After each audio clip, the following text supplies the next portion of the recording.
প্রিয় দর্শক, সাজ্জাদ কাদিরের শুভেচ্ছা নিন।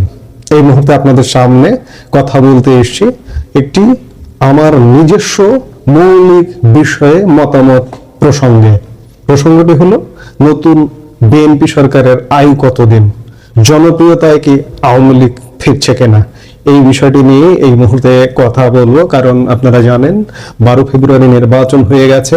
নির্বাচন পরবর্তী সময়ে মানুষের মনে একটি আলাপ যে বিএনপি সরকার আসলে কতদিন লাস্টিং করবে। আমরা সেটি একটু বিশ্লেষণ করে দেখবার চেষ্টা করব। বাংলাদেশের রাজনীতিতে এক অভাবনীয় মোড়, গত 1.5 বছরের নাটকীয়তা, বিতর্কিত অন্তর্বর্তীকালীন সরকারের শাসন, আর অবশেষে আওয়ামী লীগকে নিষিদ্ধ করে একতরফা নির্বাচনের পর গঠিত হয়েছে নতুন বিএনপি সরকার। কিন্তু ক্ষমতার মসনদে বসার পরপরই যে প্রশ্নটি আজ 18 কোটি মানুষের মুখে মুখে ঘুরপাক খাচ্ছে তা হলো এই সরকারের আয়ু কতদিন।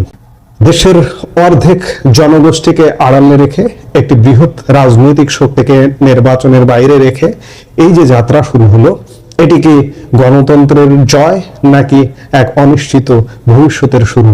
আজ আমরা বিশ্লেষণ করে দেখব কেন এই সরকারের পথ চলা সীমাহীন কঠিন হতে পারে এবং পর্দার আড়ালে আসলে কি ঘটছে।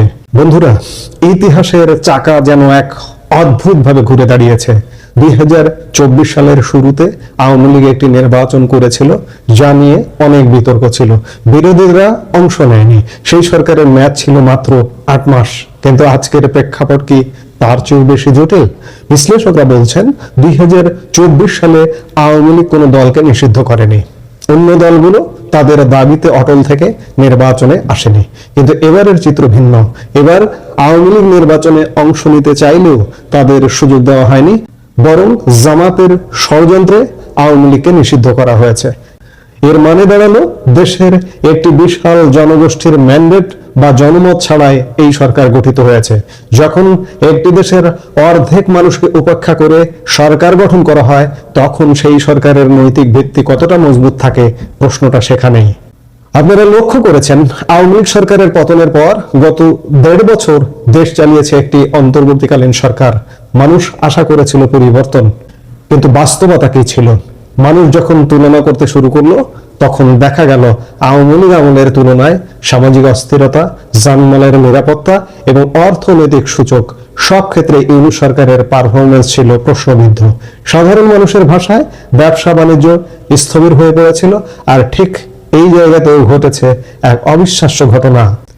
ক্ষমতা ছাড়ার সময় আওয়ামী লীগ যে অজনপ্রিয়তার তুঙ্গে ছিল, গত 1.5 বছরে তাদের সেই জনপ্রিয়তা আকাশচুম্বী হয়েছে।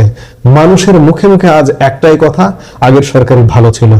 এমনকি বিভিন্ন গোপন গোয়েন্দা রিপোর্টে উঠে এসেছে যে আজ যদি আওয়ামী লীগকে সাথে নিয়ে একটি সুষ্ঠু নির্বাচন হতো, তবে তারা ভূমিধস জয় পেত। আর এই ভয় থেকে কি আওয়ামী লীগকে নিষিদ্ধ করে নির্বাচনের বাইরে রাখা হলো? জনমনে এই সন্দেহ এখন বিষ বাষ্পের মতো ছড়াচ্ছে। এখন প্রশ্ন হলো, নতুন গঠিত বিএনপি সরকার কি 5 বছর পূর্ণ করতে পারবে? এক কথায় উত্তর দিতে গেলে এটি তাদের জন্য সীমাহীন কঠিন এক পরীক্ষা। কিন্তু কেন? কারণ বিএনপিকে শুধু সরকার চালালে হবে না, তাদের লড়তে হবে আওয়ামী লীগের সেই চোখ ধাঁধানো উন্নয়ন এবং স্থিতিশীলতার ইমেজের সাথে। আওয়ামী লীগ আমলের কিছু দুর্নীতি ও দুঃশাসন বাদ দিলে অবকাঠামো উন্নয়ন এবং অর্থনৈতিক স্থিতিশীলতার যে মাপকাঠি তারা তৈরি করে গেছে, বিএনপিকে তার চেয়ে ভালো কিছু করে দেখাতে হবে।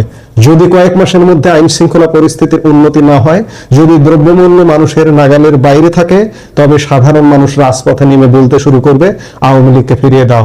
একটি নিষিদ্ধ দল যখন মানুষের আবেগে জায়গা করে নেয়, তখন সরকারের জন্য তা হয়ে ওঠে সবচেয়ে বড় হুমকি। তবে মুদ্রার উল্টো পিঠ আছে। আওয়ামী লীগ বর্তমানে নিষিদ্ধ, তারা মাঠের রাজনীতিতে সক্রিয় হতে পারছে না। কিন্তু আজকের এই প্রযুক্তির যুগে ডিজিটাল প্ল্যাটফর্মে তাদের যে পরিমাণ সক্রিয় থাকার কথা ছিল, একজন নিরপেক্ষ পর্যবেক্ষক হিসেবে বলতে পারি সেখানে তাদের বিশাল ঘাটতি রয়েছে। বিদেশে বসে বা গোপনে ডিজিটাল ক্যাম্পেইন করে জনমতকে সংগঠিত করার যে সুযোগ আওয়ামী লীগের ছিল, তারা সেটি পুরোপুরি কাজে লাগাতে পারেনি।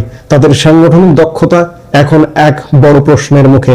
বিএনপি সরকারের টিকে থাকা যেমন তাদের কাজের উপর নির্ভর করছে, তেমনি আওয়ামী লীগের রাজনীতিতে ফিরে আসা নির্ভর করছে তাদের আধুনিক ও কৌশলী সাংগঠনিক নেতৃত্বের ওপর।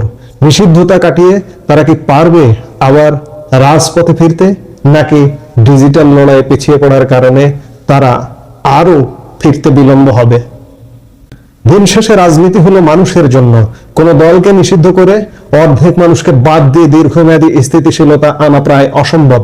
বিএনপি সরকারের সামনে এখন পাহাড় সম চ্যালেঞ্জ। একদিকে জন আস্থা তৈরি, অন্যদিকে আওয়ামী লীগের ক্রমবর্ধমান জনপ্রিয়তার চাপ।